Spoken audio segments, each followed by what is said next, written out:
You good?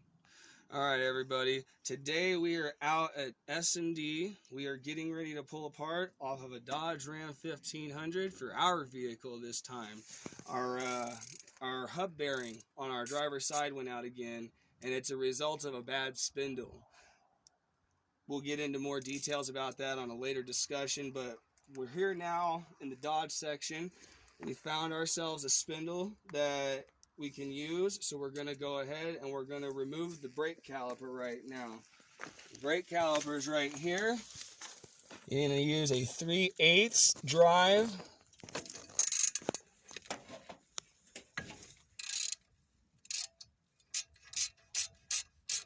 Loosen these.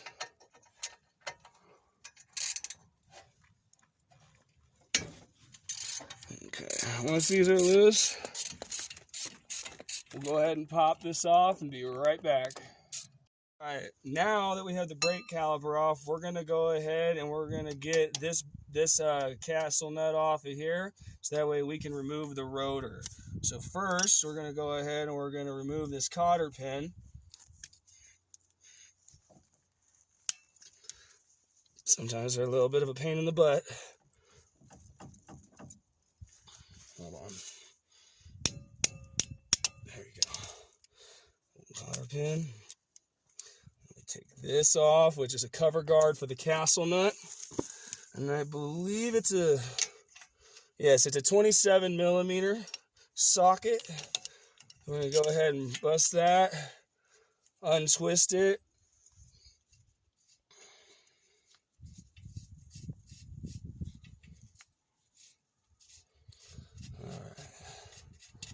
And then, where did I put it?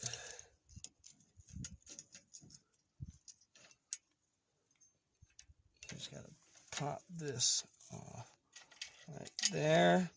And this actually might end up being a single shot video because it looks like this is already coming off. There we go, right there. That would be the bearing. And then once the bearing comes off, you can remove the entire rotor. Normally it's not that easy. Normally that's a press on, and you gotta bonk the back of this a little bit. Didn't mean to steal that guy's statement. And then you gotta come in here, if it's stuck in here, or if it sticks on here with a puller and get it off. But since it came off in one shot, really easy. Now we're gonna move on to the upper and lower ball joint and tie rod end attachments. We'll be right back.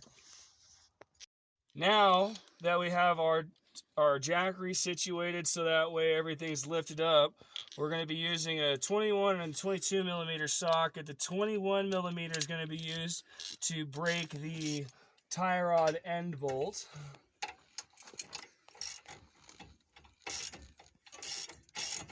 Okay, so that one's broken.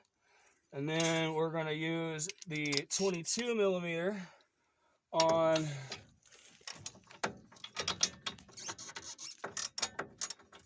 that to get it broke loose. And we're going to use the 22 millimeter down here as soon as I can get it on again. Oh wait, never mind, I'm sorry, it's the 24. I apologize. Hand me the 24 real quick. Didn't you just put it right there? All right, so it's actually 21 millimeter for the tie rod end, 22 millimeter for the upper ball joint, and a 24 millimeter for the lower ball joint. So we're going to go ahead and get that on real quick. And bust that loose. All right, now that all three of them are busted loose, we're going to go ahead and we're going to fully remove the tie rod end bolt, but we're going to unscrew these two upper and lower ball joint bolts most of the way, but leave them attached, so that way when we go to remove the spindle, it doesn't fall off and get damaged or hurt anybody. So we'll be back in just a minute. Now that we have all the bolts loosened and everything removed, it's time to do the part that nobody likes, and it's doing the ball joint separation. We're going to go in up here, and we're going to go in right under here. I can't get to it at the moment, but it's right up under here. And we're going to take this and we're going to pound away until they break loose. And we're going to come right here as well for the tie rod end. So what we're going to do is we're going to move this a smidge. Go ahead and back up a little bit. We're going to start with the tie rod end.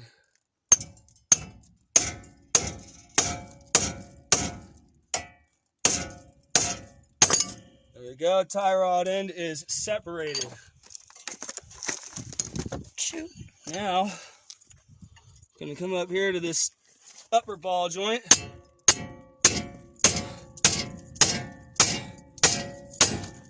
Separated. Now we just have the bottom one to do. It's gonna be kind of hard to get to, so we will be back in a minute when we're done getting it off and getting the whole spindle removed. Whew. Little bit of work there, everybody. But we got all three of them separated right now. So all that's left to do at this point is we're gonna come in here and we're gonna finish unbolting. See, and there's situations like that.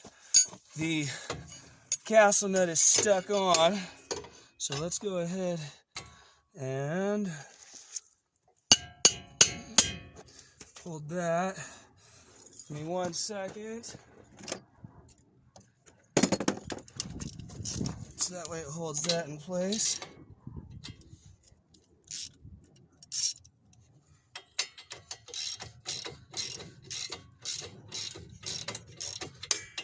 There we go, it's coming off now.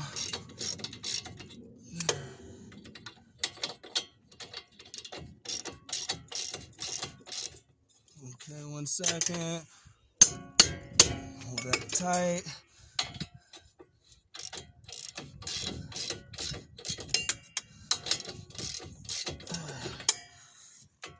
Man, this bolt is being, ball joint thread is being kind of a pain in the ass at the moment. Just want to spin and spin.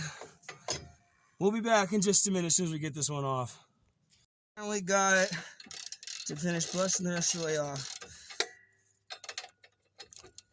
There we go. Alright, so now that that one's off, all that's left is this upper one right here. Gonna hold it like this.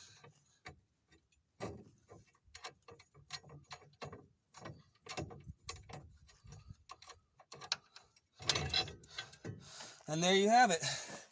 That is the piece that we need. We will see you all back at our property where we're going to reinstall it on our truck. Now that we're back on our property and have everything situated on our truck, it's time to install the new bearings onto the rotor.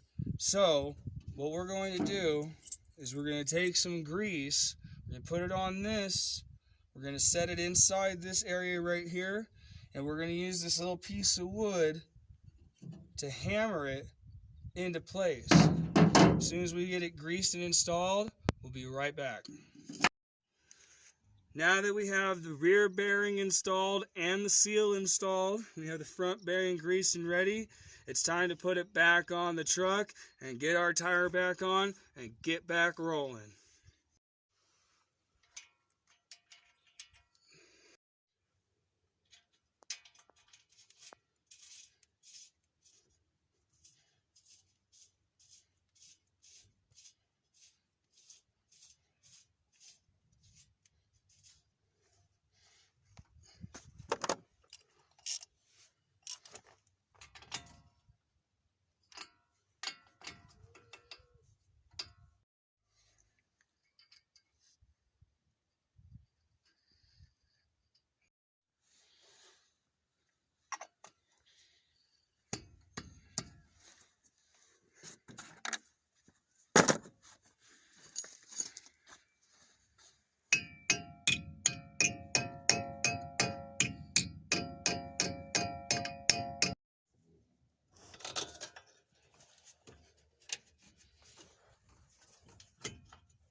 And that's all there is to it, everybody. So now, as you can see, our truck is back up and running. We'll catch you on the next episode.